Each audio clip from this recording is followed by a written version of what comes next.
Hey,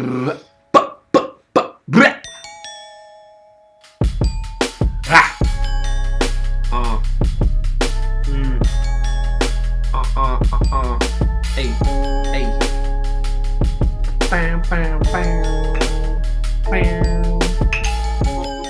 What is good? What is poppin', everybody? My name is C. My name is No Sean. And my name is Uncle Dan. It's always Uncle Dan. I like that a lot. It's good because I like the oldest. irony. I'm the oldest here. Yeah, easily. By far. I'm fucking old. Fucking ancient. I'm like 40. Jesus. Can you imagine being 40? Kill yourself, bro. Kill yourself. And welcome to episode 85. Bad Habits Podcast. Got the full squad back in the building. Dan is fresh. Moving house. We did it. We pushed it because Dan's, well, I wouldn't say moving house. Moving the different floor. Different floors. More space, the vibes. Yeah, exactly. We did some Tetris yesterday. Yeah, it was great. It was actually kind of crazy. Mans didn't think Mans could do that much Tetris. Real Tetris. But we actually got it did. Genius. Back from New York. We had Notion in the building, sipping that 10% stout. The vibes on the Monday. Mm-hmm. Mm-hmm. You know what I'm saying? Well, I had a really lovely day. Been working my bag off. Been mixing some beautiful music, and we celebrate with big stouts in the evening, boys. Here for Love it. that. The old belly and third moon right there. If I can get that dog up, yeah. Exactly. Super good. I got the old Mullo THC Bevo 5, little 5 milli, Get a little, just 5 CBD. Okay, that should get you. All right, well, that's what's popping. So first and foremost, do you want to tell us about New York then? Since we didn't do that last episode? Yeah, New York was the greatest city in the world, Facts. and I never want to leave that place. And I'm going to rebook again for May, probably. All right. And I feel like we always say that every single time, It's and then we just just- never do it. I'm going to book as soon as I You get do it? paid. As soon as I get paid, I'm booking. It's just, I don't have enough time to do everything I need to do. Yeah, So you were there for 2 days, and to be honest, it's like It's so difficult. to the point of pointless. Yeah. I mean, it's not, But you no, know, I did a lot. you know. But like, Oh, you there's have still, squish a lot in, but still big stuff. I didn't even go to Central Park. It was so cold though. wait. But Oh, yes, what I it made. was That's what I made. Yeah, so yeah. cold. But like, yeah. And did Times Square a little bit, which was good. Like it was. Do you it was- hassle? Nah, it wasn't too bad. So maybe they calmed down because of COVID, eh? Oh, but you know what? No, I think it's now coming back up because it was still kind of busy. Okay. And Busy's better because then they leave you alone more. If that's it's the not thing. so busy, it you're was gonna get busy, like, and then fucking there was this one group of people. I don't even know what they're doing, if they're dancing or anything. But then after they took a pause with their performance, and then they'd come around with buckets asking for donations. I was like, what the fuck? Then, oh yeah. Then me and Mel were aggressive. like, no, let's go quickly. Then we just left straight Okay. away. Did you get it on the subway? They do it on the No, subway. the subway it's was even kinda worse. chill. You can't go anywhere. Subway was chill. The subway's usually We good. barely saw any crackheads and barely saw any. You need to be there a bit longer. Yeah, that's the thing. I You know what? barely saw Maybe any it's rats. cheap. I barely saw any rats. Oh, the rats. I Yeah. saw one rat. Just one? Yeah. It's a little cold. One. Wait till the summer. So yeah. A 1-2 rat. 1-2 rat. One, Just two a rat. 1-2 rat. But no, it was lit, and I got so many things to do that there's so many things I want to do when I go back. So I can't wait.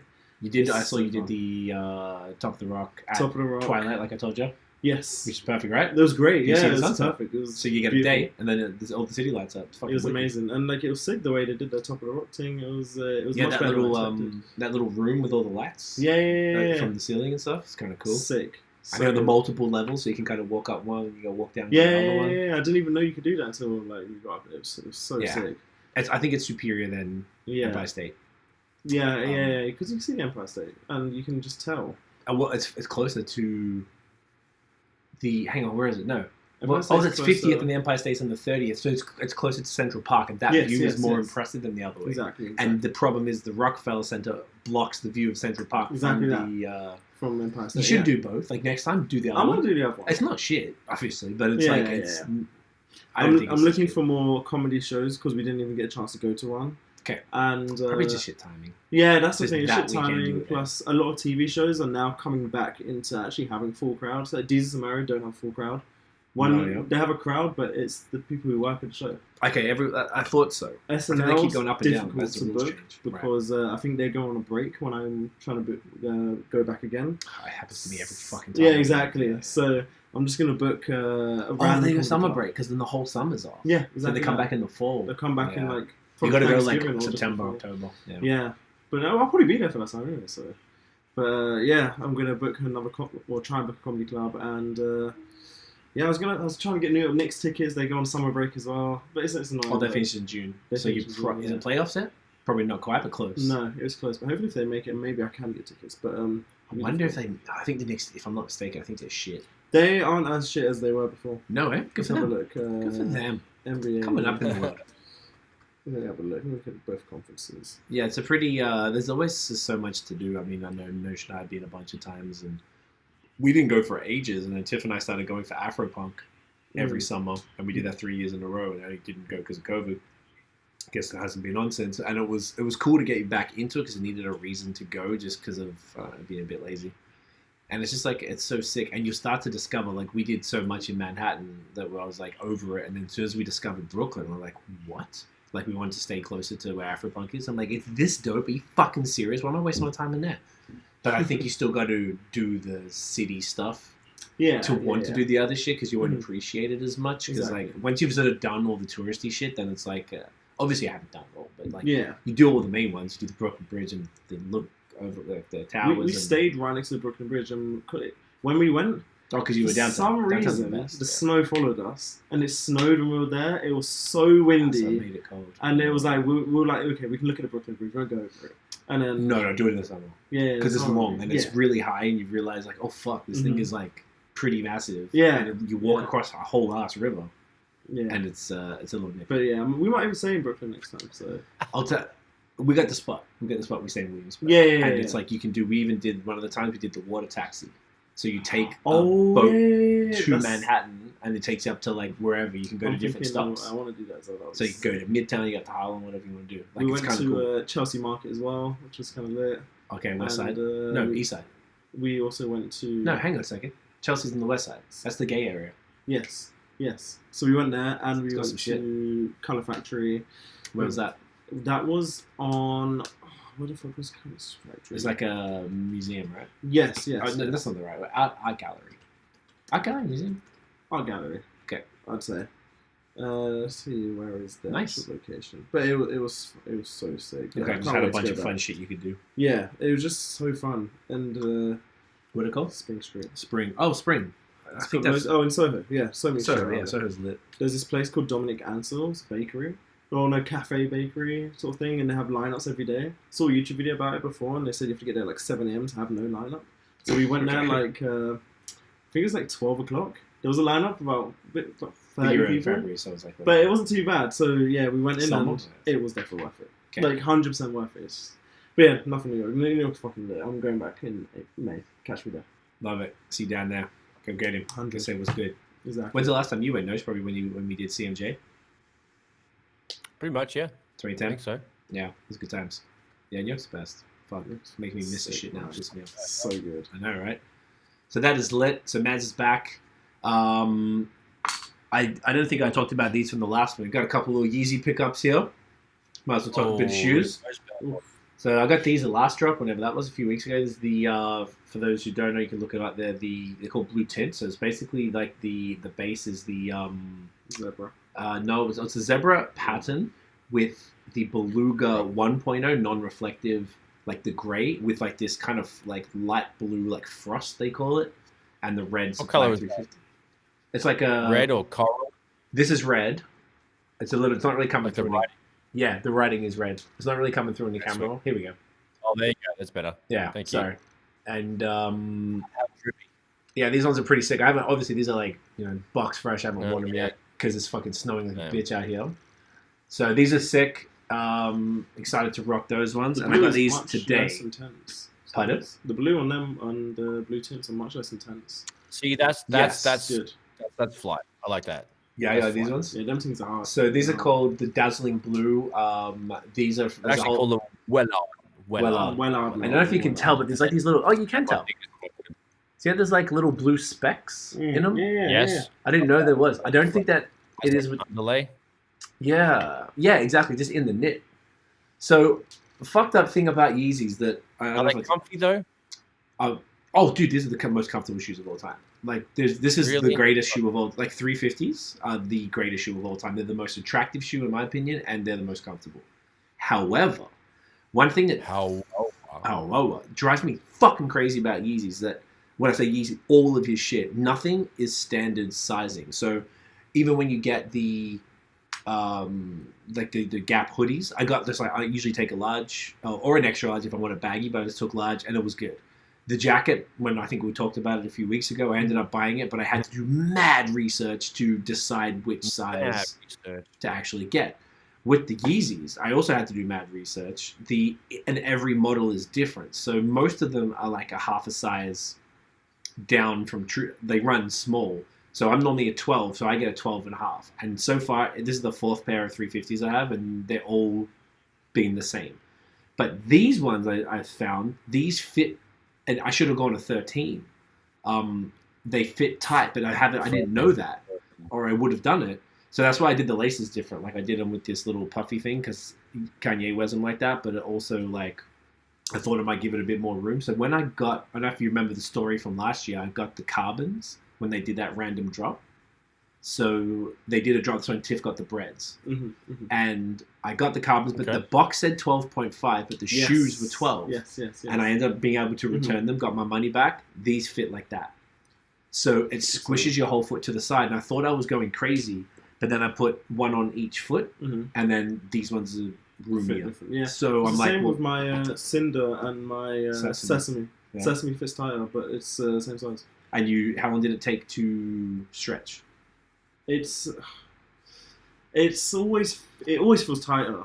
Like it always does feel tighter. But you just can't deal with it, right? I just deal with it. But it's not like uncomfortable. But if I'm walking in a long distance, I'm using the Cinders. The Cinders feel like I'm barely even wearing a shoe. It's nice. It fits perfectly to a point where it feels like I'm barely even wearing a shoe. But then the other things feel a bit tight and rubbing my soul a little bit. Okay. I feel like because with the carbons, then when I wore them for a full day and I drove as well, like. And I still got these. I mean, shouts to Adidas. They fucked up anyway. Yeah. But I wanted them. I didn't want to give them back because I'm still pissed about that. But by the time the end of the day, my whole foot just hurt. Yeah. Like it crushes your toes together from like the front at the side. Like there's not as much room in this box at the top. So it like not have that. No, exactly. Drives me crazy notion. So, anyways, a couple of Yeezy pickups. I'm still waiting on the black Gap hoodie, which is taking fucking forever. I bought it January 11th, and it's like February 28th right now. So that should be coming hopefully this week. And I got a thing today that the jacket shipped. So hopefully that'll come next week. And then I get the stem player soon as well. So I got the stem player with the little, the Yeezy thing. And I looked, and you can put... Yes. So that's what's texted you, Nosh. Give us a live demonstration on the week that you get it. Next potty that we do after it. Please give me a live demonstration. I want you to be doing some Fiji beatbox with DJ with me. Some DJ remix Fiji fucking stem player action. I want to see that live in effect. So my friend Cam said to me, he's like, "Yo, you should do all of your music in stem player files and then sell them on Bandcamp." So basically, the idea would be, we could say take Relentless, since we have all the songs, all the stem. I mean, all of our music we have stems for the most part, because all you need is separate it into drums, bass, the rest of the music, and vocals, and that's it. So it's like 4 ways. So all you do is solo, solo, solo, bounce, solo, solo, bounce, and then I can put them on Bandcamp as like a stem album. Like, so I can do Relentless stems, and I wouldn't probably do all of it, maybe. Or maybe we could, who knows? And just put it up there and you just sell it for a few bucks, whatever the fuck. And if people want to download those waves, you can actually put that on the stem player. So I want to get you to bounce a couple out for me, so then you can upload your own shit. Because basically what you do, it's kind of like an iPod where you plug it into the computer, you go to the stem player website, and then download the tracks, really. So I imagine that's just how you do it, because you can just add your own. 5 songs, like the best 5 songs for now. That would be fun. That's exactly what I was thinking. And we should do that, though, for like maybe best 5 songs for Relentless. I'll just pick those. That's pretty easy, I think. And then see if there's a couple joints from your last project that maybe we could do if you've got stems for them that aren't... Of course. That are like... Because I know your mixing is and mastering is like so much superior now because of all the shit you got. So I want to make sure that like... So whatever. We'll talk about it. But anyway, I think it's going to be fun. I'm looking forward to trying it out. I think it's a pretty cool bit of tech. Definitely. Yeah, right? Definitely. Obviously, it'll probably get us... We're not monetized anyway, but it'll demonetize this episode. But if it's my own music, they won't take it down. I think it's not bad. Yeah, but AWOL will definitely do it. I think I can fight it in... Because they're trying to actually take it down, but I have to fight it in... no, that was Instagram I had to fight it. Whatever. We'll see what's popping. Maybe we could... I could do it for quick enough so that it doesn't, like, pick it up enough. Maybe we could talk over it, and then the YouTube thing won't potentially pick it up enough. And maybe if I just do it one bit at a time to show you what it's like. Just to show you each element of the actual sampler. Yeah. Itself. Yeah. And then, that's cool. Yeah, so I'm looking forward to playing with that. It seems like a fun little toy. It does look cool. Like, it's a bit expensive, but it does just look cool. I don't know. If it was $50, I'd get it. Yeah, it was 200. I think it might be 200 US even. I think so. I don't know what that came to, like 250 or something. Realistically, that's not too fucking bad. That's honestly, it's a really high tech bit of gear. But yeah, I don't think that's too much to ask for because I know some of the machine, like the Native Instruments machines, you can buy the Akai MPKs and MPCs. Like that's pretty cheap. TBH, that's not too bad. It is a little markup because they're gonna make some shit, but like it's not too shabby for what it can do. Can't fault it. It's pretty fucking revolutionary. For that price, it's not bad. And I think you're right because what it lets you do with like you can. I guess the first thing that I know of that can do that with such like basic user fucking interface. It's like it's the most basic shit. It seems like I don't know. There's nothing like it. I think that's really really cool for that price. It's mind blowing. Like I think that's crazy. Yeah. Yeah, exactly. I really want to learn how to use it and do the thing where you can make it like, repeat it, let it go and stuff and just really fuck with it. I think you could just, at first you'd probably just be like fucking around a bit, but it'd be cool if we do it with our own music because obviously we know it so well. So I think it'd be like something that we could make it sound pretty fucking cool. It'd be, I was thinking, I wondered if like, I think we talked about it last time, we talked about the banks, like an MPC. So I wonder if like it lets you have, from what I understand, it's just 4 per song. Like it's just the way it's separated is just like whatever you can do just volume. You do volume of each, and it can do each quarter of the thing. You can press and hold, and it does a different effect. Whether it's a quarter or a half or 1/8 or a 16 note stutter or a delay or whatever they fuck like a DJ unit, and then that's what the functions they have. But that's enough to get you creative, enough to give you your own little remixes and give you an interactive experience with the music, which I think is revolutionary and super cool as an engineer, producer, artist, or anybody that's interested in any of those avenues. So yeah, it's a fucking cool bit of toy, man. Yeah, agreed. So I'll keep you posted for sure. I'm hoping it 200. Yeah, I'm hoping it just comes through this week. I got all the tracking for it. That remixes, I tell you what, cfeezy.com/me bruv. If there's not some fire coming from your fingertips, mate, I don't want to fucking hear it. I got you, mate. Don't you worry. Don't you fucking worry, cunt. All right? Ain't no brother of mine making shit beats. Not me, cunt. Nuh-uh. Not fucking me. You right there, mate? You just fucking coughing your face off. It's a marijuana. Nah, yeah, she's right, mate. Nah, yeah. She's right. So, all right, that was like the little intro I wanted to touch on. So, any new music anyone listen to? Obviously, Donda 2. Donda 2. We're probably going to talk about that. I don't think I listen to anything else, to be honest. Donda 2 is only was it? relevant. No, there's nothing else. There's literally nothing else. It's all bullshit, and if you even saying you are, you're a fucking lying piece of fucking garbage. Yeah. You make me fucking sick. Exactly. Wow. Exactly. Yep. So I'm just double checking just before we go Donda 2 because I guess that'll be it. I'm seeing if there's anything else. Looking at the old Kodak Black. Yeah, we don't talk about Kodak Black here. You know what? It's not even opening. Oh, here we go. Jesus, taking forever. So this is the albums, I imagine. Only Conway's the one I'd probably check out. So Conway did drop an album. Okay, so that's my fault. I should have checked that. Oh yeah, Donda 2. Yep, boom. And Conway, God Don't Make Mistakes. I'm definitely going to check for that. And then the singles is 8 million songs as always. Oh, that's not that bad this week. It's not bad, but I didn't even see nothing. Who actually cares about these artists? Yeah, God, Russ is actually good. So. We're going to touch on some of this in a bit. Dan has some opinions, and we're going to chat about it. B.O.B. releases music still? Yeah, B.O.B. is out here, Interesting. Okay, well, nothing much there really, turns me on. But yeah, Donda 2 dropped on the stem player. that we were just yapping about here. It's obviously the internet does what the internet does, and the shit leaked. There was the show on Tuesday, the 22nd. Yes. 22. And 222. Did y'all watch the show? Yes. Okay. Yes. No, should you watch it? At the end of it. Okay. Yes. It was different to the usual ones he was doing for the first Donda. Yes. There was actual performances, Hmm. which is interesting. Lots of water going on, mate. Lots of water. Smoke. Lots of water, mate. Lots Water of was water. pretty cool. Man's got gumboots on. Lots of water. That off the grid performance. What the fuck was that? Playboy Cardi's the He's so He's the bad. worst. Oh my god, I can't Who the believe fuck- that. That's fucked. I can't believe Absolutely that. fucked. Why did he let him on stage? It was like, It was. who was When- the emo guy? Who was his What are you friend?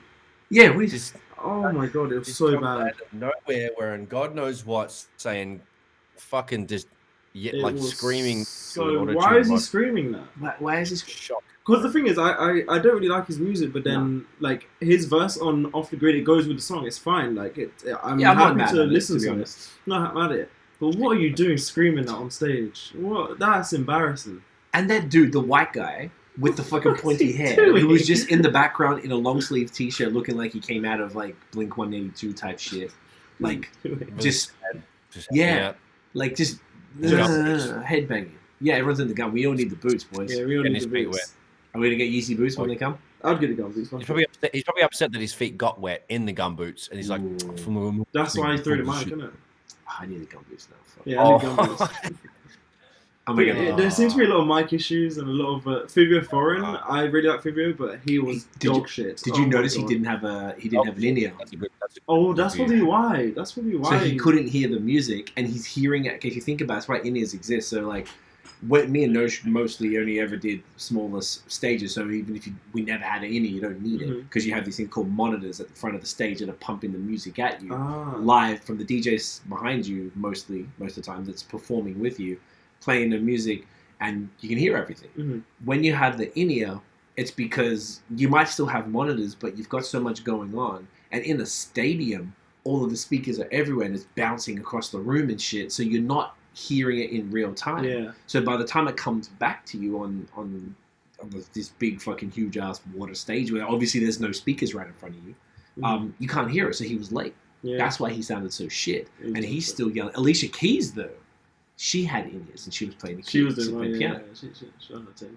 So that was the problem. I was very surprised that they didn't give them that. And then Kanye during jail, he was rapping and he just threw the mic down in the water. And I also thought that was like a part. I didn't think it was bad audio. I just thought it was like, oh, like you don't want to rap anymore, sure. And because he was just standing there staring in the first two shows or whatever, 3 or 4 shows for Donda. So I was like, okay. He's just chilling. It was. Yeah, I thought he was fine. Okay, bro. They do you, bro. No probs. I really like Jack Harlow just coming out like that. Like I thought that was super cool. Yeah, Jack was great. He's just Pretty cool. slick in and out. It's cool. No, in terms of the actual album itself, it was sick. I liked it. Yeah. I liked it. I like the X features, all good. All the Extentation killed it. Great. The Future, the one with Happy and Pablo, both good songs. Security is a great song. Oh, just solid, isn't it? How many songs? 16, right? 16, but I feel like what this I think they dropped one. is duplicates in this. Oh, okay. So I feel like there's 2 versions of the 2 same songs. thing. Yeah. And some of them have mumbles too. What's mumbles? As in like like they're not They're like, not the finished. sounds It's not mumbles. finished. Yeah. So like I wonder why. I mean, this is like it's like what he did with Pablo, but at least Pablo had finished verses. So this does not have. There's some songs that either have.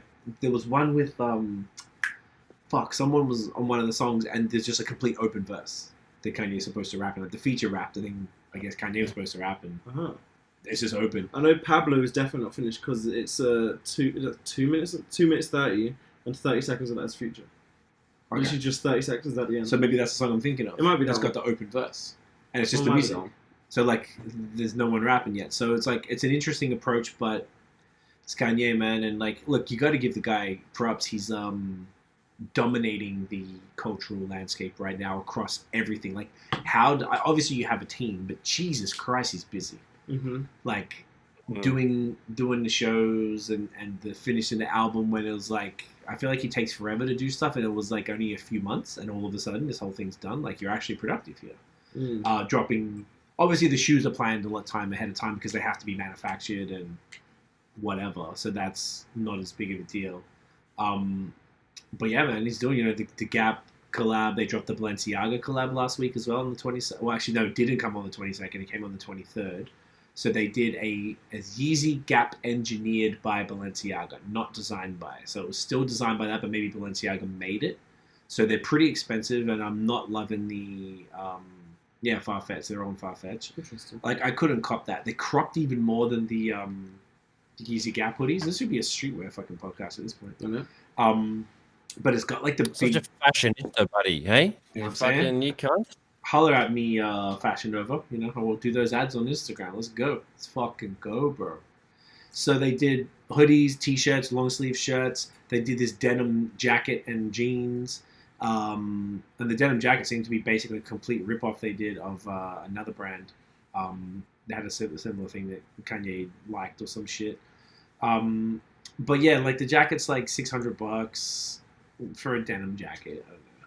Like, I don't really want to spend that much. Yeah, I'm not like into the luxuries. Like, I like the streetwear stuff. Like the Kanye, the shoes are pretty. They're like $300 something bucks each time or whatever, which is more than I ever spent on shoes. But I really fucking like these things, and that's as baller as I kind of get. I'm not trying to drop like $1,000 on a hoodie or anything. Yeah.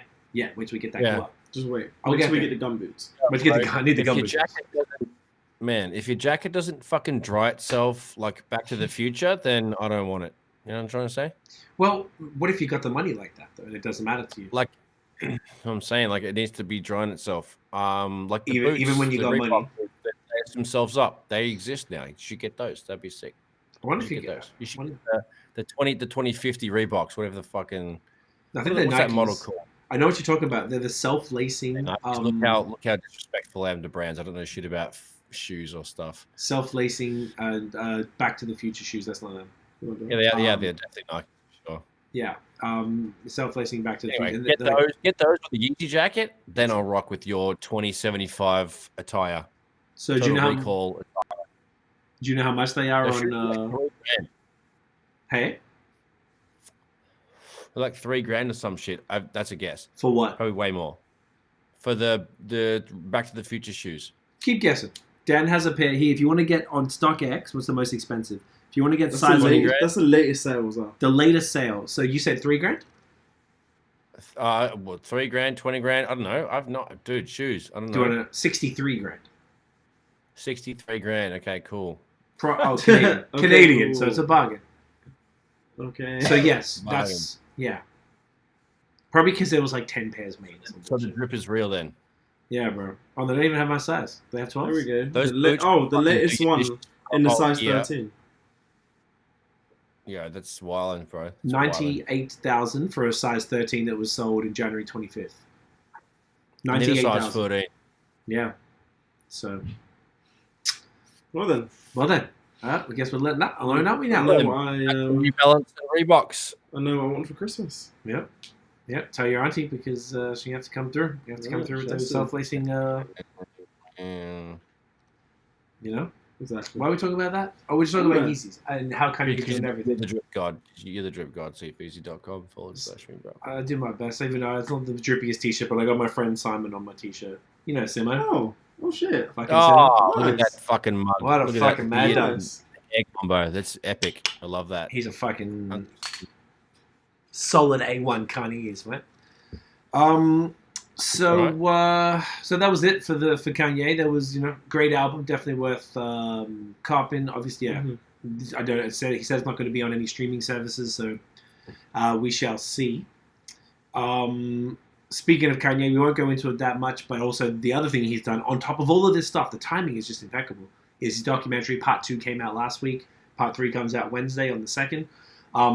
You boys did not watch Part 2. We did, but it's fantastic. It just takes on the next part. So from the accident up until at the very end, it goes up until he's working on. So College Dropout just came out, and he had to fight. It showed that most of it was focused on the fight to get Dame's attention, to open up the marketing budget, to therefore release the project. So he was, they walked through the wire video how they did that. Actually getting them taking the wire out of his jaw, wow. Which was kind of cool. It showed, and at the very end, he started work, getting Luda's feature, playing the stuff to Pharrell losing his shit because he didn't know Kanye rapped. And then it sort of wraps up with him promoting it, finally getting it out. And then they're talking about he started working on, what did they show? A couple of the joints from, I can't even remember now. A couple of joints from Late Registration, whatever the songs were. There's like 2, 3 maybe that they just showed him sort of working on very briefly. So I'm not sure what part 3 is going to be, because part 1 and 2 was from like bits and pieces from maybe like, there was bits from like 98, but I think it started 02, and then part 2 finished in 04. So literally a 2 to 3 year period, call it, in 3 hours. Now they've got an hour and a half to go from 04 to 2022 to cover 18 years. So I imagine it'll be like Taylor Swift, Kim, Donda passing, the fucking George Bush doesn't like black people, probably launching Yeezy, Virgil, all the collabs, all the clothing, fashion stuff, probably touching on bits and pieces of each album. But I think it's going to be compacted. Like, you wouldn't be able to do much. You got like 5 minutes on everything. So it's going to be interesting what they could do. I feel like you could make it into, depends how much footage he had. Maybe he stopped there because then he stopped following him around. I don't know. Yeah, true. Maybe. I'm pretty curious though. I saw people shitting on it. The Kanye podcast guys tweeted something like, oh, they could do like I guess he was joking. It was like a 400-hour version of it or something. Like, probably could. I'd watch it. Just bit by bit. Just watch it over like a year. Watch 1 hour or 2 a week. Bam, bam, boom. Get a talk up you. Exactly that. I'd be down for a series. Yeah. Yeah, a series. A documentary series. Yeah. That's like series, but bro, if you did him an hour a pop, and it's fucking like it's no different to an episode of Ozark or any other TV show. So I think that would be pretty fun. But it's history and fuckery. And it's inspirational. But like shit. Yeah. There you go. It's very cool. I love that. So that's definitely worth it. So we'll do like a full in-depth thing after next week once we check part 3 parts. Yes. So we can sort of do a nice little thing. So everyone saw Big Sean's dick? What? You guys saw the cock? Bit of cock in your feet? I didn't see that. Bit of cock in the feet? No? I didn't see no cock. Okay, no cock? No cock. 0 cock in my feed, bro. 0 in my... Sorry. Just me, huh? Just you. Didn't see the cock. Sorry. All right. So what had happened was... So I opened up Twitter. I think it was either today or yesterday. I think it was today. What happened? And you searched? And I searched for dick. No, and whatever page it was at, whatever I-C-K space... Sorry, you didn't. Yeah. Big, fat... Delete. Yes. Delete. You delete your search history. So then I saw someone say something about Big Sean. Yeah, basically. And I was like, oh, okay, well, I wondered, is he doing something or was it just someone talking about it? But, it was like literally at the corner of my eye. And then I always check the trending because I want to see what's going on. I feel like if shit's happening, I learn a lot from what's happening in the world because what people share on Twitter for the most part. I mean, not all the time, but, at least for all of this type of shit. And I saw Big Sean was trending. I'm like, oh, okay. Well, if I probably wouldn't have clicked on it if I didn't see it in my feed. Maybe I did the thing where you tap up and I just scroll past someone saying something and I was like, oh, yeah, cool, whatever. Maybe someone's talking about him. And then one of the first pictures on there, he had his cock out next to a, I don't know, I think they called it a Nintendo Switch, like a what? Like a handhold. So it was to show for comparison for the thing. I was like, oh, fuck. Because actual cock out of his pants against a Nintendo Switch. I'll send you the photo. Are you Please don't. I know, honestly, it's... What the fuck? Whenever celebrities have their... Particularly, like... Real. Well, I'm pretty sure it was real because chicks were losing their minds over it, obviously, if, as you would. That's so I get them. They're into it. Nothing. There's these funny memes that were just all talking about it and shit. Oh, I see what Janae's all about, or like, put the dick in the bag, and it was like the chick with a gun holding it up there. So it's pretty funny. But I was like, fuck, man, I really wish I didn't see that shit, because, like, when you... Like, there's always female celebrities. Now I'm gonna see his face. I'm gonna be like...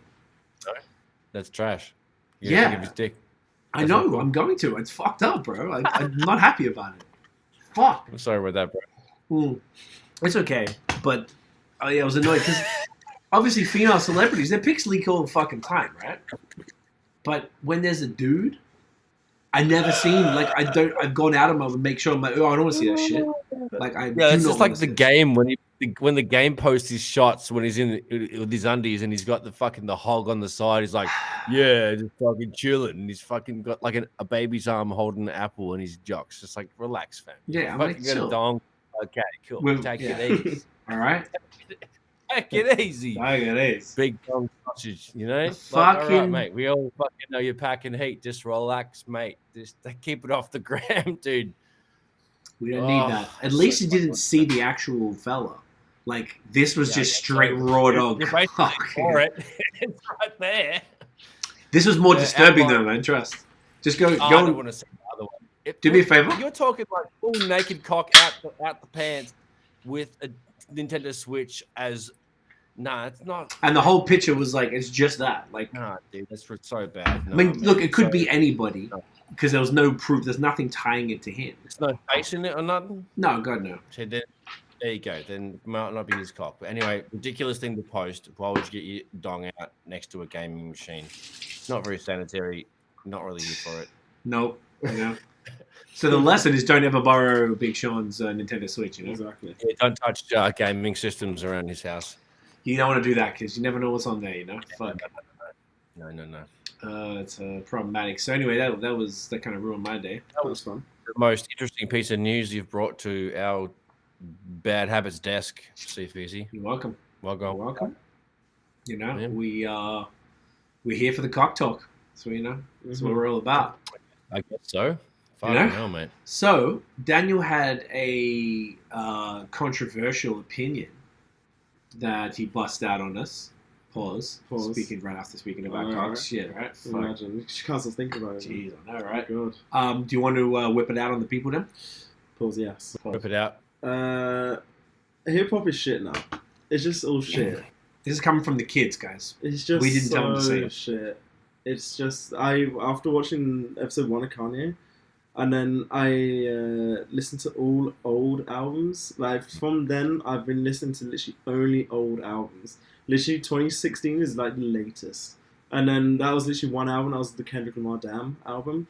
And then before that, I've been listening to GZA, Wu-Tang, Tupac, Kanye, Kendrick's old, like, To Pimp a Butterfly as well. And I'm just like, everyone who releases now, the only time releases in hip-hop are relevant is when Drake, J. Cole, or Kanye release.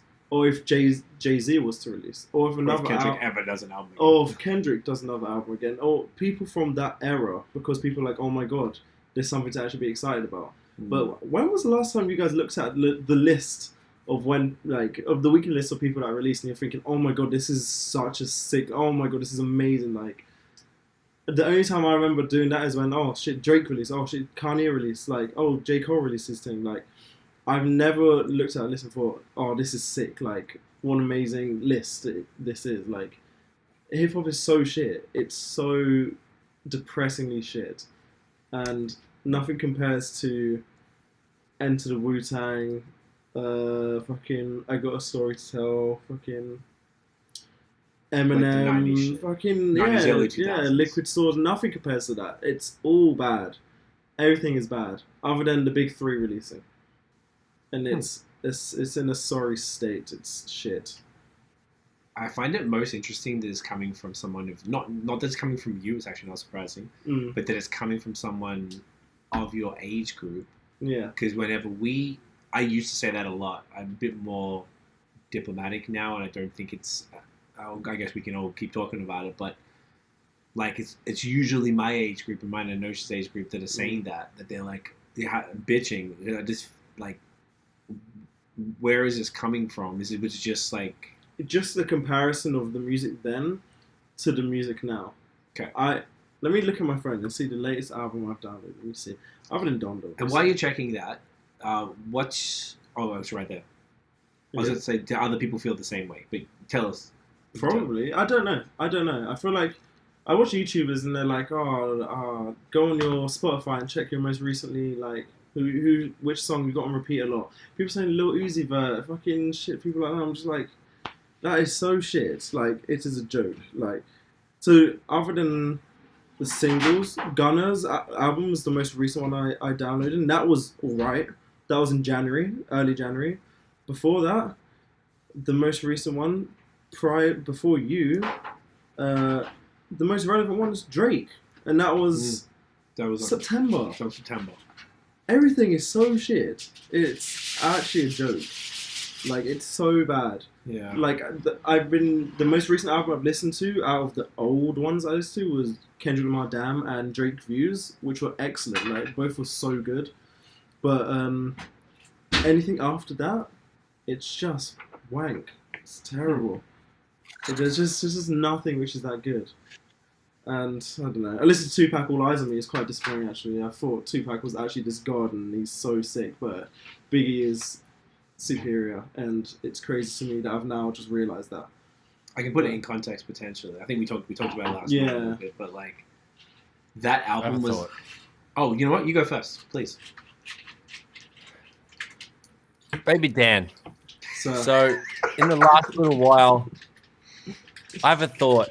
Okay, so could it be the fact that due to your exposure through this podcast and through knowing both of us before this, over time, have you been exposed to enough history of hip hop and pivotal, pillar-esque albums and staples throughout the time, and sort of collated your data and had this new realization that the current stuff isn't at the same sort of caliber than it used to, or the same sort of like the trajectory is different, or maybe the soul or the sort of element are different, because you've got such a more of a spectrum of what the fuck's going on from hip hop, because you've gone back to the 90s. You love Jizz's Liquid Swords, you love blah blah blah, but you also listen to drill, you listen to fucking all kinds of pop things. So like, because you've had more exposure and had more influence, you've been able to make more of a decision of what is good now? So I've always been exposed to a lot. I love old school hip hop. I've always loved it, but not to the extent to what you guys have shown me. Like, I love NWA. They're one of my favorite, like, greatest of all time. Like, that level. I love NWA. I love Eazy-E. I love, like, old Kanye. I love College Dropout. It's one of my favorite albums of all time. But then I didn't know to the extent of how much I was missing out in terms of, like, old Jay-Z, old, all other stuff by Wu-Tang, like, old Kendrick, old Drake, old, like, fucking Biggie's album is unreal. And I grew up thinking, it's the one that they re-released recently. Life After Death? Or Ready to Die? The one with the white cover with the baby? White cover baby. Yeah, Ready to Die. So I grew up always thinking Tupac was better than him, but he's really not. Well, now I've actually gone back and listened to all of this other stuff, and it's like there's so many other artists back then who released like incredible music, but like now it's like the level of mediocrity we literally settle for. It's an actual joke, and everything's shit. Everything shit. And C he told me this. It was like, if it was like a pillar, before it was like Kanye, Jay-Z, fucking Tupac, Biggie, Kweli, loads of pretty good artists up there. But now it's like, as opposed to them man being up there, and then now it's like 3 artists who are good up here, and then the rest are all here. Let me go over here. Yeah, all the way to the fucking kitchen. Yeah, the peak just disappeared. It's like shelved off. The peak is like 2 people. It's literally like 2 people. And then now, what's considered good now, whereas before good would have been probably 20 artists. What's good now is 100,000 artists who are all getting millions of streams, but they are so shit. It's so bad. Like, the state of hip hop is so bad. Mediocrity is like, yeah. And like I love like artists like Future, for example. I love Future, but then he is not a good rapper, and I'm happy to admit that. But then he is probably the best of those who many may consider mediocre. I think he's excellent. But then there are so many people underneath him. Lil Uzi Vert, crap. Kodak Black, he's crap. Like, everything, and Baby Keem's not even that good. Like, there's so many artists now who are just like, everyone's like, oh, they're creaming over these artists. I'm just like, this guy's shit. Like, listen to anything from the 1990s and you'll be like, oh, okay, like, I get it. But, like, there is just nothing good. Everything is crap. Why is the bar... I'm really enjoying listening to you guys both talk about it, and this is a question for you both. Why is the bar lower now for quality? There's Why do you think? too many rappers. Too many people who claim they're rappers. If you're a YouTuber, you're a rapper. Mm-hmm. Like, that's what it is. If you have Twitter, you're a rapper. If you have Instagram, you're a rapper. Like, everyone is a rapper. And because of that... Why? No, I don't know why. I reckon it started with like the dumbing down of technology in the, late 90s, early 2000s. Like, like even to the fact that C and I, who are not trained professionals in any way, we just happen to be good poets essentially. And then I learned over fucking 20 years how to become an engineer and a producer. Like, accessibility of technology allows cunts to have no fucking clue to press buttons and see how it goes. And then as that evolves, just like the dumb cunt entry fee is way lower. So like more shit happens. And like, this is the worst way to fucking say it, but like there's more and more cunts doing the same thing than ever before because of accessibility, which is a huge part of technology being super awesome, super quick in the rise between the fucking late 80s to the mid 2000s. Like, shit went out of control in the history of people being alive. Technology went from 0 to 100 so quick, so things got really crazy and really cheap and really awesome really quick. So people that didn't have any sort of musical theory practice or whatever can be a fucking producer. So that's fucking me. And then I learned how to, over time, play the keyboard and learn notes and stuff and learn how to play the bass and stuff. So the cost of entry to all of this shit became so lower because to get into a studio, it's like $1,000 a day back in the day, or even more. Like I'm just, you know what I mean? Like, it's ridiculous. So the cost of entry as technology got better became way lower, so more cunts got in, and then the caliber of music essentially got lower over time because that's how it kind of goes. If that sounds cunty, jump in, but like I reckon that sounds kind of... No, you're right. You're right, because can you tell me the last good rapper was Kendrick Lamar?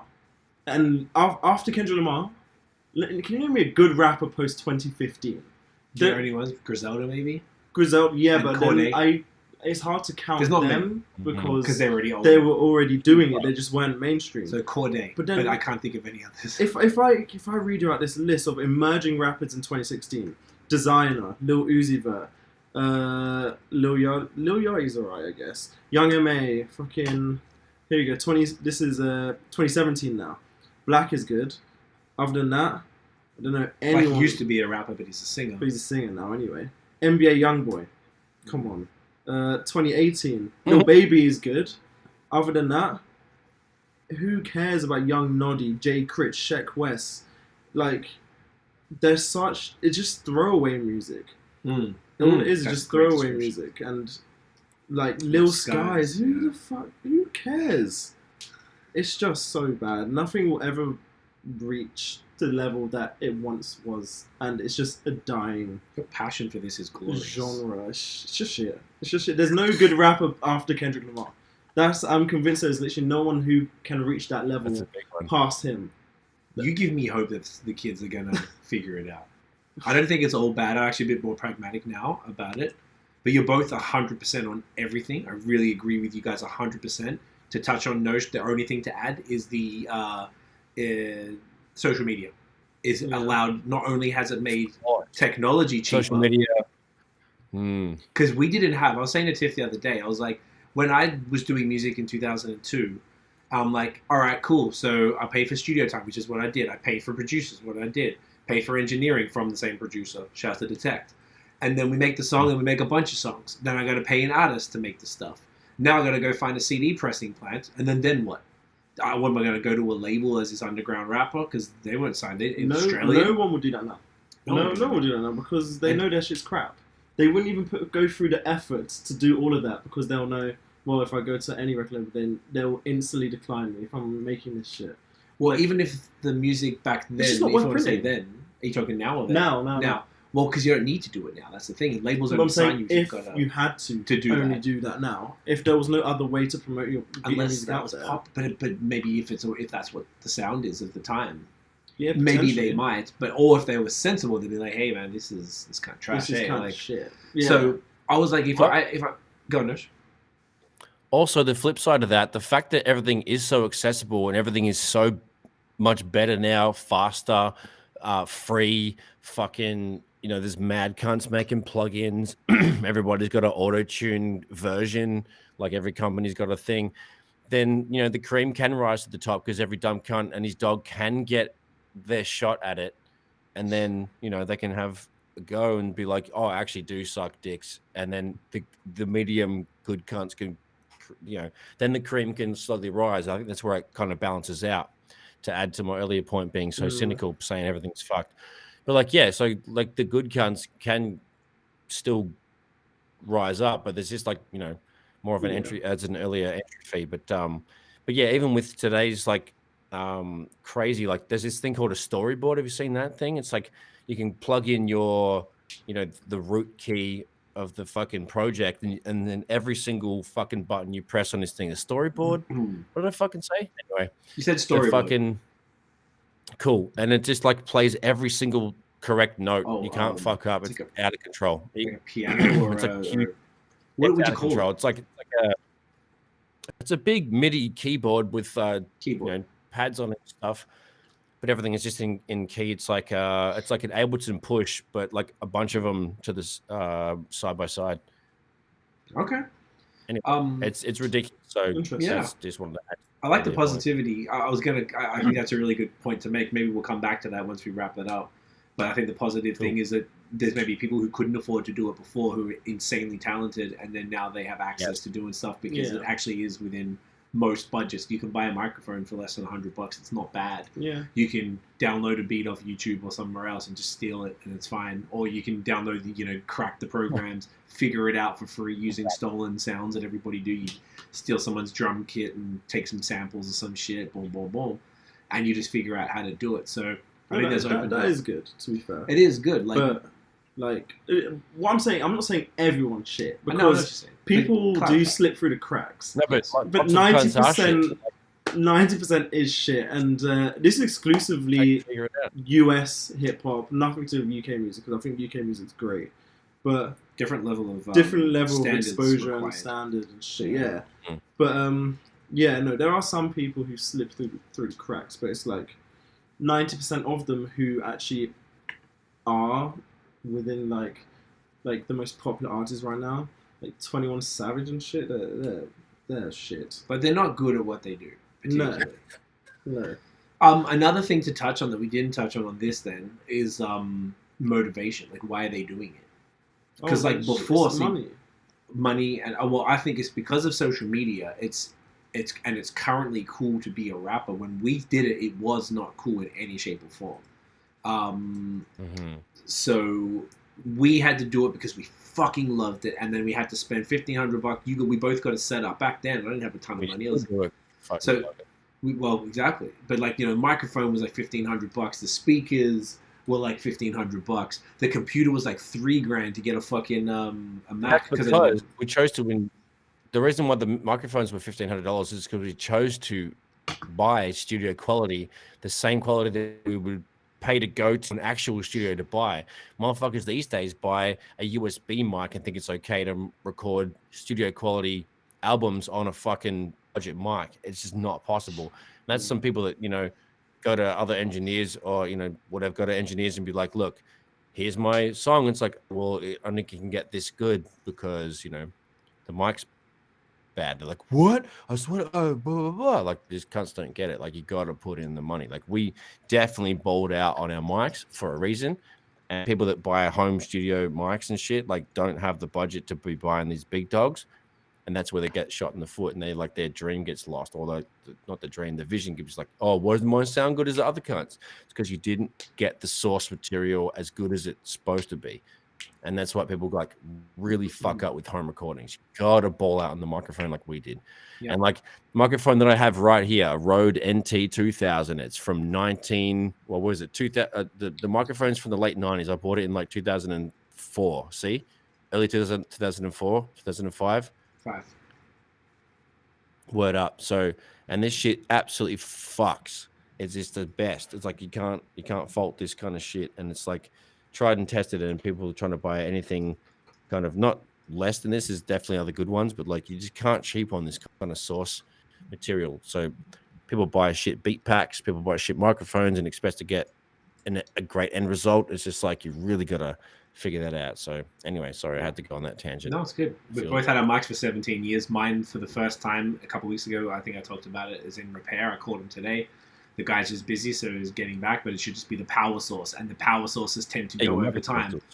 But the microphone itself is A1 perfect. I treat it like gold. It's got a fucking briefcase that it comes in, so I travel it. I never move it around outside of that, so like, you know, it's all taken care of. But yeah, I think that the proliferation of social media, and as it got more popular, if you ask kids in school, like I'm talking, 10-year-olds, what they want to be when they grow up, they want to be a YouTuber. Mm-hmm. Everyone wants easy now, like, and this is not trying to sound like an old cunt, but like as it gets younger, like we wanted it easier than our parents, right? And now it's just getting like to the point where we think it was pretty decently easy, but now these kids now, they want everything to be done for them. They don't even want to do the bullshit that we all had to do, like work at McDonald's or work these shit jobs to learn how to do stuff. So they just want to go straight to YouTube and get millions of dollars. There's this entitlement. Exactly. And there's this entitlement that I can't stand, that I notice when I work in customer service, the entitlement of people, and even the fact that like people keep messaging our agency wanting to be verified on Instagram because we did a video about it. Not that we can't do anything, but I'm like, everybody thinks they're notable enough to be verified. I'm like, okay, do you have a Wikipedia page? Where do you work? What do you do? Where's all your articles in Forbes and shit, which is what you basically need to do it. Like, who are you? What do you even do? And I just want to, just gonna help me grow. Like, people say the dumbest things to me, and I'm just like, oh, you are symptomatic of the whole world. And then rap music is, and you could argue that the quality of entertainment and art has decreased because people aren't spending the amount of time on it. Back in the day when you had a CD, you listened to the fuck out of that CD. Like, you just played it and played it. Right now, we have the world at our fingertips. So way more. Or meant way more. Meant way more because you spent hard-earned money on it. You chose it. You usually went to the record store, put the headphones on, and listened to it. And be like, yes, sick, I'm gonna buy this. Like, if you're even able to listen to it before you buy it, some stores didn't have that shit. That's true. But then you're rolling the fucking dice. Where right now, you just go to Spotify. It doesn't cost you anything. Just fucking click play, and you're good to go. So like, it's everywhere. Art doesn't mean as much because it's so available, whereas before you had to choose to buy it, and it was a different thing. And now everyone's attention, because there's so much. Exactly. And there's so much to look at in the world that everyone's attention is so split. So I think on top of that, if you add those types of people who are started making this music, it's almost like this thing of not trying became cool. Like, sort of doing it effortlessly. That's why everybody thinks they're Jay-Z and can rap without writing it down, but most aren't good at it.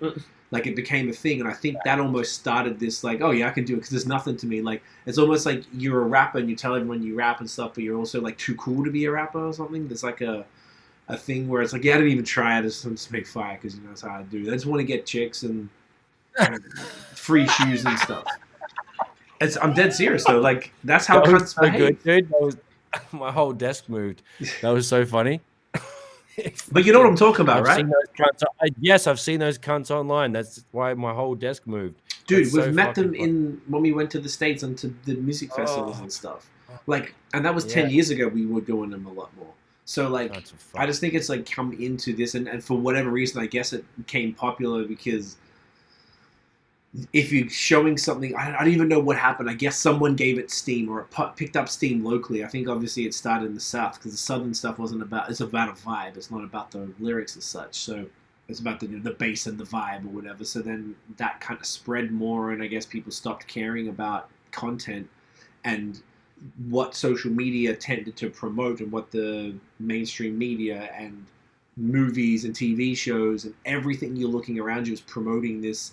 Yeah, you got to have the Balenciaga, and you got to be fucking driving a Porsche, and you got to have all these things, you know, and all you care is like, yeah, you get all the chicks, and like, as I guess as men, I guess I'm talking about, but like, and I'm sure women it tells you, yeah, you got to have a big ass, you got to have big tits, and you got to have a tan, and you've got to do this and that, because then you have to get the man to want you, because the man's got the money, and then you want him to want you, so then your life can be easy. Like, it's the message they're giving young kids is totally, it probably started with that maybe 20 years ago, and then there's kids a lot of your dad's age, like, you know, the early to mid 20s, or a little bit older, who kind of grew up off those messages, whereas like we came up in the 90s as like, I was 10 in 91, so like, you know, in these real formative years, we were listening to this music that, yeah, it was aggressive, and there was cussing, and it was like, you're talking about shit we didn't really understand, but it was cool.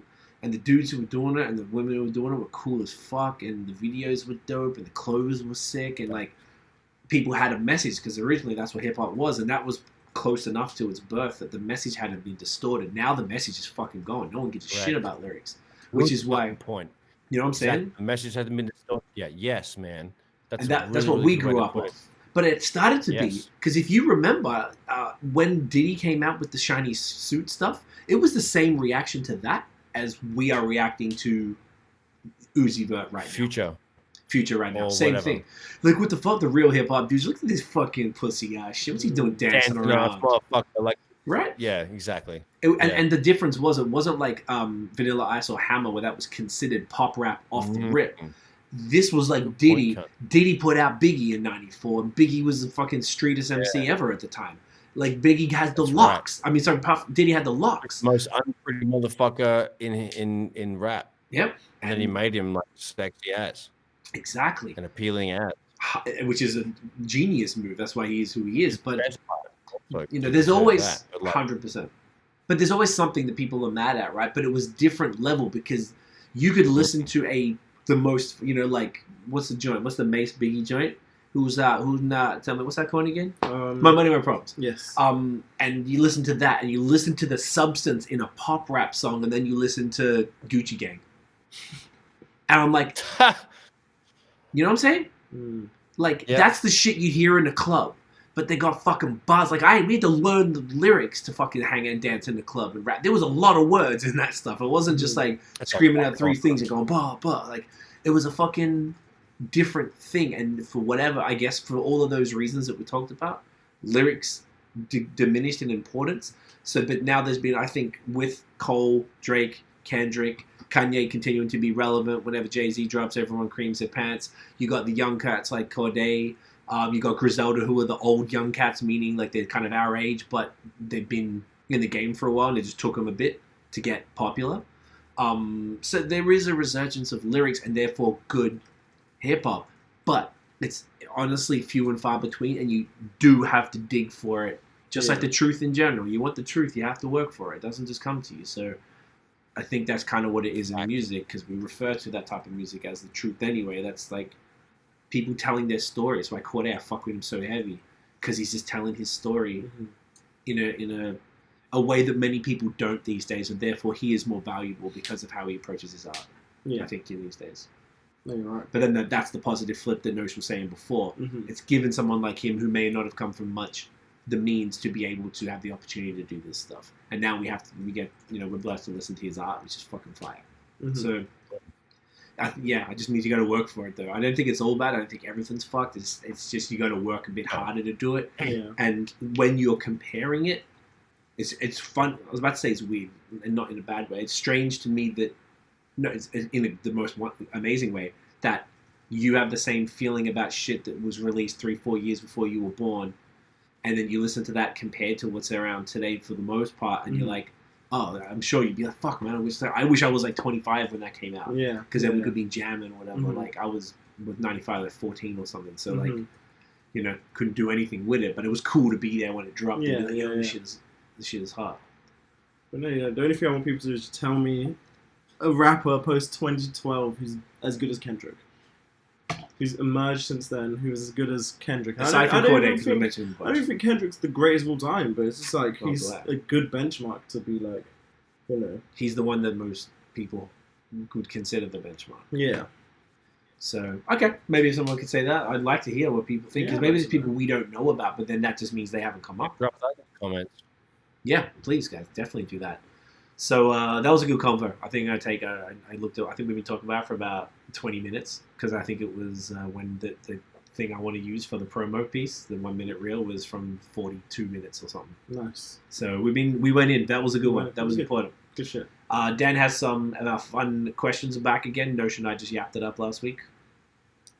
All right. Dan's in charge. All right. So you don't have to answer it. It's not the first to answer. Okay. You guys can just answer in your own time for this one. Okay. So who do you two believe out of the two of you has the most controversial hip hop opinion? And what is it? Actually, no. You know what? You can both say your most controversial opinions, and then we can decide who's the most. Who's the most? Yeah. I always said I don't rate like Guru and Master Ace were the two people that people get mad at me for saying. So I didn't think it was controversial, because those dudes in the time were probably like decent rappers, but they never really improved, and they sound like they're from the 80s to me, and I couldn't fuck with it. And I love their voices, they sound cool, but I couldn't fuck with it. And I'm like, how do you work Guru, rest in peace, but like, how do you work with arguably the greatest hip-hop producer of all time in Gangsta, and then not improve along the way? Like, I understand if you start rapping in the late 80s, you're gonna rap like that, but wouldn't you like move with the fucking times? Like, Cool G Rap was around then, and he's crazy, so it's possible. But anyway, that's my controversial one. I don't think it's controversial, like I said, the cunts do. What you got, Nosh? Yeah, that makes sense. I honestly don't like. Is there anyone you think is like really shit that everyone seems to lack? Oh, Swiss Beats. Really? Oh yeah, I'm the same. Oh, sorry. No, I thought you said you liked him. I was thinking, what? No. Do you think people really? Because I'm not sure. Shit. But do you guys think the cunts actually like Swiss Beats' production? Thank you. I don't know. We've been saying this for years. Like, he has some okay, don't get me wrong. He has so many iconic songs. Like mediocre songs. It's like, oh, this beat's so Casio. That's what it is. I've noticed it in coming up. It's so Casio. I've noticed it in a lot of things where there are a lot of decisions made where I just can't see it as an outsider making sense. I see it a lot in football. I see it a lot in sport, like in gaming, in sports especially. But even this is a big one where it's like, okay, so many big artists are getting him to produce songs for them. There must be a reason, which I cannot see for the life of me. It's like same way in football. There's always one player in a team. You don't understand why he plays every single week. But the manager has more experience. He is a professional. He knows why he's picking this player. Same way why rappers must choose him, Swiss Beats, to produce music for them, because I don't understand it. I have a theory, but keep going. But it's professionals. They definitely know what's best. But I personally don't get it. So what is it? The example that you gave with the football is an interesting one, right? Think about anything. And I'm learning this as I'm getting older. It's super interesting. Anyone who's gotten anywhere in life almost certainly had a hookup or had a relationship with the decision makers. So that footballer might just be really close with that coach, and then he keeps getting in every week. Multiple coaches. So maybe he's the coolest motherfucker ever, and he's smart, and he immediately does whatever the coaches want, even if he's not great. But the coach just knows, he listens to me. Yeah. He does this. Yeah. I tell him to do it, he fucking does it. Right? Think about Swiss must be the coolest cunt ever. That's my theory. I think he just has to be, because why does everyone want to work with him? All the newer stuff. To be fair, you were right when they did the Timberland Swiss verses in Miami. Yes. I was surprised. Oh, the original one. I'm sorry, when he was in the car. I'm like, you did that? Oh fuck! Right. So there's probably like 30% that are just fire. That are, he's not that shit, right? But like, there's so much shit. Like, how does Jay-Z keep choosing these fucking disjointed ass fucking terrible beats over and over again? Like, I'm like, they have to have a relationship, because Swiss was around. Now, Swiss, even if you think back on it, and this is a controversial opinion, Rough Riders Anthem beat is not that good. Like, when you really listen to it, the drums are shit. And the fucking like, it's not even that good. It's just because it represented this time, and DMX had so much charisma. Whatever, he could fucking Like, you know what I'm saying? Like, I know it's a bit... So DMX, whatever he does, it was always, almost always fire because he held the song. So if you listen back to some of the early shit from Swiss, you're like, oh, fuck. That wasn't that good, what you thinking? I was a music journalist, and I reviewed his... I used to review albums a lot, and I reviewed his first solo production album. And that's why I never trashed anything like that in my entire life. And everything I reviewed hundreds, probably maybe even 1,000 albums. I did so many. I never shat on anything like that album. I fucking hated that so much. Swiss had been shit for me. I was so disappointed because he did Rough Riders Anthem. I really fuck with DMX. So like, there's other ones he did that were better, but I just think that like you just got to be cool. Like he must just, I guess he scored Alicia Keys too. So he's gonna be a cool motherfucker. To me, he seems annoying. That za shit. That's all he ever says. I'm like, it's kind of annoying to me, bro. Like, or I don't know. That's the only thing that makes sense. Is that all his instrumentals they have, I don't know what instrument it is, but he has something in the background which sounds like he's just dropped loads of cutlery. Yeah, constantly. There's something which sounds like that, and it's really annoying. I don't know. Yeah. But maybe you're right. Maybe you're right. That's the only explanation. I can't come up with anything else. Yeah. That's it. Because what else? Why else would people keep working with somebody who has questionable skills in making beats? And obviously the label or you or whatever are paying him tens of thousands, if not hundreds of thousands of dollars for that beat. Yeah. For him to make it and then say stupid things he always does on it. Like, could just be the easiest person to work with, the quickest person, and most efficient. He might have support in the labels. Yeah. Or they have long-standing... Like, Jay would have known him in 98. And Jay would have known him as a kid, and he could have just been cool, and then maybe just because you saw him as a kid and he did this thing, and you saw him when he's like 21 or whatever he might have been, and he's like doing his shit. Could have even been younger, actually. Like, they're like, all right, and Jay and DMX went on tour, so probably Swiss came with him, or was his DJ or some bullshit, blah, blah, blah, and you just have these long-standing relationships, and friends hook friends up. It's the way the fucking world works, so... Makes sense. So that's a good one. I don't know who's more controversial, though. I think maybe my new one about Swiss Rough Riders Anthem not being a good beat. Yeah, that's quite probably controversial. Listen back to it and let me know what you think. That's quite controversial. Hot takes over here. Hot takes. I like that a lot. Okay.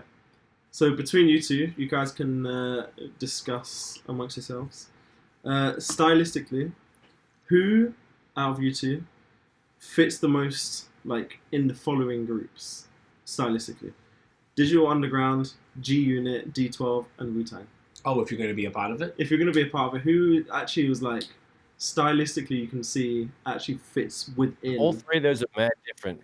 That's the thing, That's the point. They're all very different. So say them all again, please. Digital Underground, G-Unit, D12, Wu-Tang. Who out of you guys fits most within those groups? That's really hard. Because it is interesting because none of them have like... So I don't think either of us are G-Unit because that's like real street shit. We don't do that. Digital Underground is like West Coast stuff that isn't super focused on lyrics, and I don't think we really do that. D12 is a bit of a mix of just straight hardcore rap and sort of funny stuff, which I can see you both in D12. I can see you both doing that. Purple Pills, Yep. And then what'd you say, Wu-Tang? Wu-Tang. I guess that's just like straight up the bars type of shit, street stories, bars, whatever. And street shit. I think probably both of us would fit best in D12 when you look at it like that, because their shit wasn't necessarily street, and we would stand out too much. It's more creative, like drug reference and violence driven. Yeah, I'd say we're both in the same one for that. But we could definitely, if brought with the topic of like, hey, rap about doing mushrooms and fucking stabbing cunts, I fucking got you, bro. I can draw from a couple of experiences. Definitely not stabbing cunts, but I can figure the rest out. You know what I mean? I like that. Yeah, that's an interesting question. I feel like we could try that again with different eras because they were all basically similar-ish era. I wonder if you could almost do like a new school one with these different ones, or like 80s ones or something. Yeah, okay. Yeah, like totally like, yeah, I like that. That's cool. That's a good question. Not bad. Okay, so this one you can answer after 3. After 3, like on the count of 3? On the count of 3. On 3, you guys said the answer the screen. At the same time. Okay. At the same time. Okay. Who out of you two would make a better song with Pusha T? 1, 2, 3. Me. because I fuck with him. Yeah. Ooh, I was going to ooh, say, ooh. that's exactly my reasoning too. That's the only reason, my though. reasoning. I actually think Nosh, your style fits him better than mine, but I would think put every man. yeah. Like we're both like honestly, C and I know fucking like boast and nothing. Real solid MCs would spend every second of every day to get every single syllable correct to make we absolutely come correct on that fucking collaboration. So like, I don't even know. No pause. I wouldn't even know. I did it real subtle. I do the real subtle pause. You know, I heard you, bro. All over the pauses. That's a bucket list beyond a dream. So, yeah, every ounce of every dope stick you could pick out the ground would go into that one. That's where the dope sticks come from. That's exactly where they belong. I like that. That's where they. I don't know, man. Fuck. I like it. It's good. It's so hard. Oh, we can run with that. We'll say me just for that reason. It looks like we agree on that one. I think we could like co-write it together. Like you could spit it, but we can. I think co-write it with you. Double bless us. Bless you. Thank you, Brad. Says thank you. No, she said double bless us. Anyway, so if we co-wrote it, C, and you spat it, I think that will work because I would be like, nah, do it this way, and then you just. I see what you mean. Hey, look at that. See, meet in the middle. Call you Quentin. That's what I would like to do. I'm happy for you to rap it. I just want to be part of the thing. Yeah. And maybe mix it, please. And his vocals, because I could just put on my resume and I'll be like forever, like just bring him to the crib, mixing amazing. Bring him to the crib. Let's go. Let's hang out with Terrence. He can look at the skyline while he raps. There That's part of the selling point. Yeah. What a mad cat. What a guy. On you, Terry. All right. Get him on the blower, would you? Fucking get him on the call, mate. I'll holler at him. Don't worry. All right, Dan, go. Because I'm going to skip the knowledge ones. I'll just go straight to different controversial opinions. The knowledge ones we'll do next week. Okay. We controversial opinions. Here we go. Kendrick Lamar's one album away from GOAT status. Ooh. Ah, fuck. I mean, sure. Why not? He could be in the conversation if he doesn't fuck up with the next one. I still don't. If the next one's like Pimp a Butterfly quality, then yes, we can definitely be. Then we can talk. No worries, mate. That's a fair point. Yeah. Okay. Next one. Enter the Wu-Tang is the greatest album of all time. No debate. No. I saw multiple people say this online. Multiple people say this. No, immediately. Isn't that great? Yeah. Not that it's like not shit, but it's like it's a formative album of hip hop, fucking culture and just like foundations. But like you can't be like that's the GOAT album. I'm sorry. It's definitely pillar, but you can't be like nope, that's not the top of the toppers. There's stacks more. I really think that's part of it. Unequivocally, Illmatic is the greatest album of all time. I don't think you can really argue that. Yeah. I mean, my bias is I have a bias, obviously, for College Dropout, but Illmatic lyricism, bro. That's just like a fact. It's not even like you're just like biased towards it. That's just like constantly put words against words. Yeah, I think that would be it's actually not probably uncontroversial. I think more people would agree with that than not in this genre. There's courses taught at university about it, so like that's not really like it's pivotal coincidence. Nope. All right, go on. Big L was better than both Biggie and Tupac. Yes, easily. Did he make now? Very much. There's two sides to this. Is he a better lyricist? Does he rap better? They didn't even come close to his level. Neither of them. Biggie didn't even come. Not even close in my opinion. I think Biggie's the most. Big L disgusting. Big L smashed Jay-Z at the same time they were on the radio and doing all them shits. Yeah, we should play the 98. Is it 98 freestyle? Is that the fucking freestyle? Like, the damn it, done it again. Like that shit is just Big L is so disgusting. Incredible. If he was around now, for Jay-Z Big L so much, it was crazy. Like Jay-Z's biggest competition was Biggie and then Big L. Yep. Easily. Wow. So now did I Big reckon. L? Yeah, dude, you're 100%. You're spot on. As far as lyrical ability, right? Yes.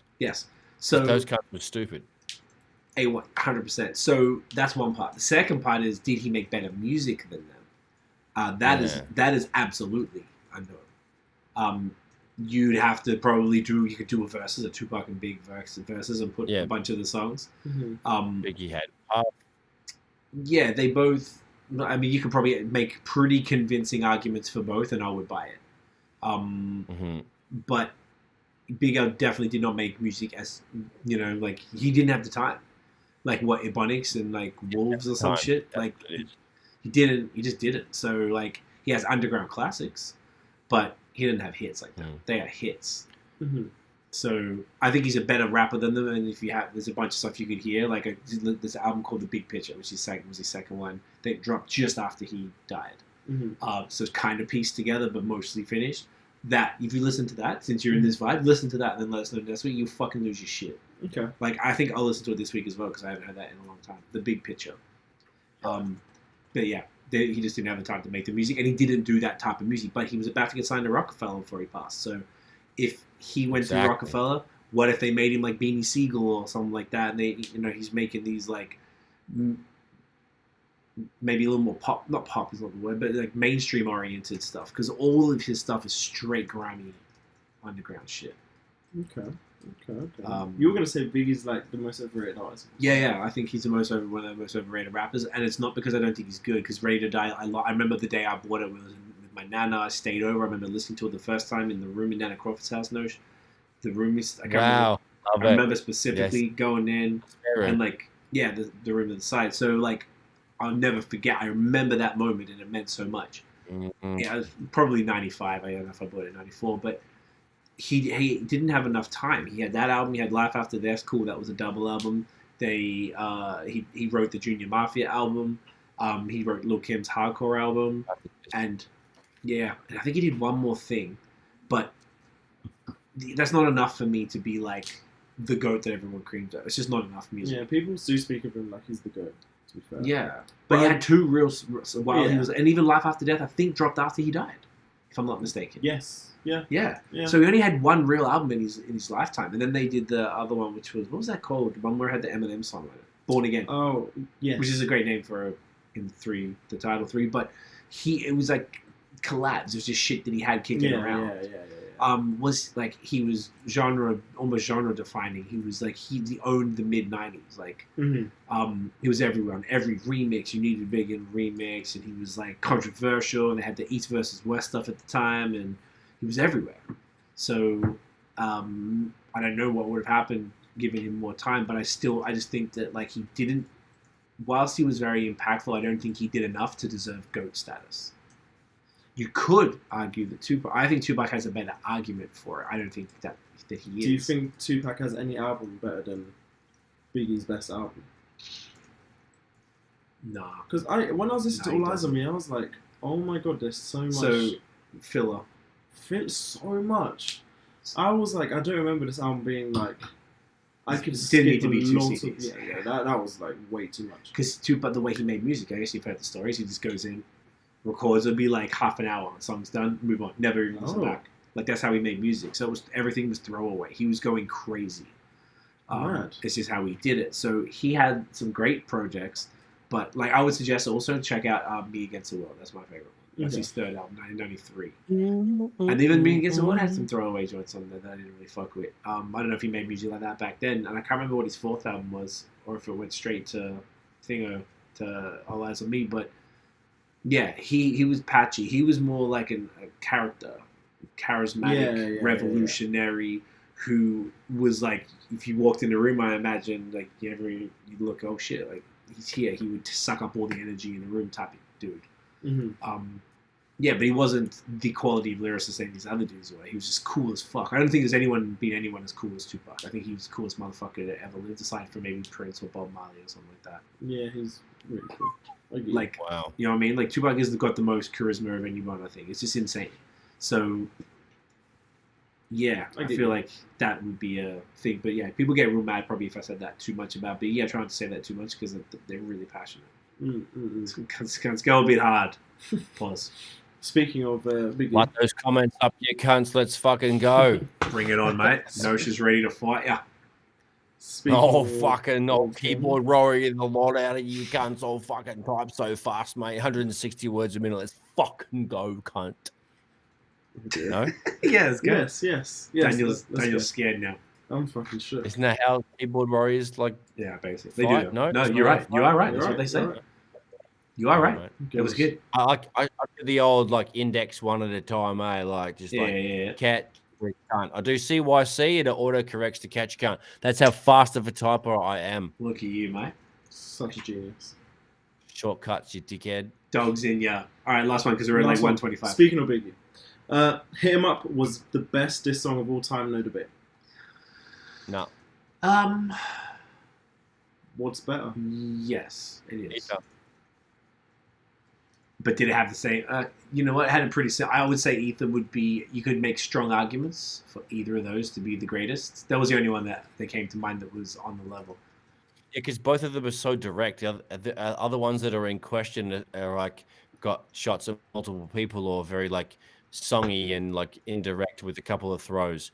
Those two that we mentioned are actual like, you know, so I fucked your bitch, fat motherfucker, and then you know the other one it's like it's all. They're both direct shots. The whole song's about that one cunt. So that's why they're both good mentions. Yeah. They're both awesome. I love them both. I really don't give a fuck what we vote for. They're both awesome. Yeah, I remember specifically it is difficult, but I would say you could probably. I think if Hit 'Em Up had like this impact even to this day. Like I think there's been like jokes I've seen on Instagram and shit where like some girls pretending to be like the backing singer, and like looking really awkward as he's getting more animated. I've seen that. Yeah, it's really good. And I was like, yeah, that's fucking hilarious. So like, excuse me, when they used to play it in the club, so underage club, yeah, and she's just like looking like, what the fuck? Oh shit. When we used to do these underage clubs and. Whenever they played Hit 'Em Up, almost every time there was a fight. And it was hilarious. Because it was the song. So when we went to like Juice and Ringwood, fucking shouts. 3-1, 3-4. Like, yep. And man's just would immediately do it. And then there was the gang called the Ringwood Boys or whatever at the time that would like hang out at the shopping center and stuff. Boys. Yeah, Ringwood right? fellas. So shouts at 6, right? So those cunts would like come to the club and they'd already have their beefs with people and they waited for that song and then they just fought. And it happened every time. It was like hilarious.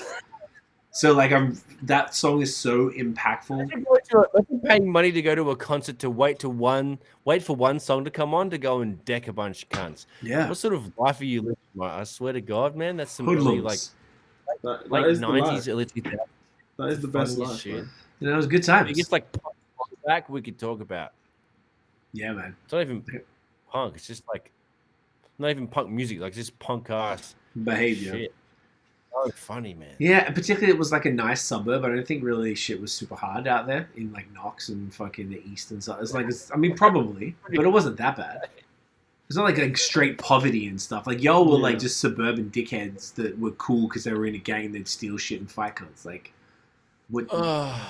Like whatever, bro. So I'd say Hit 'Em Up. That was the last question? That was the last one. Boom.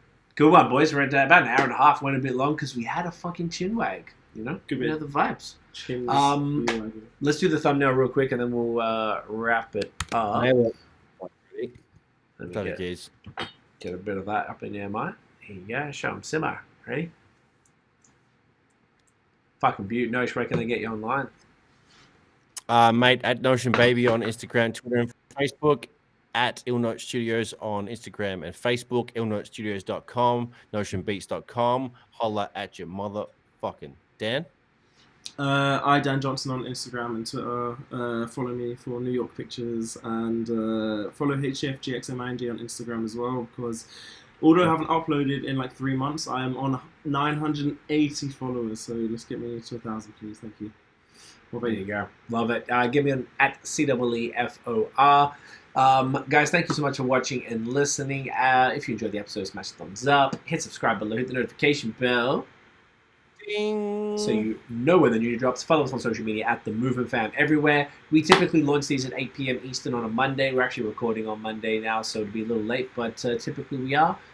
Get a dog up here. Watch the Kanye shit. And we'll see you C-words next week. But peace.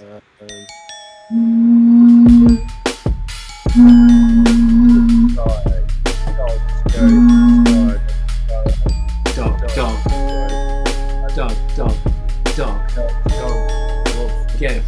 dog up, you can't. Fuck, get dog, man. Get the dog.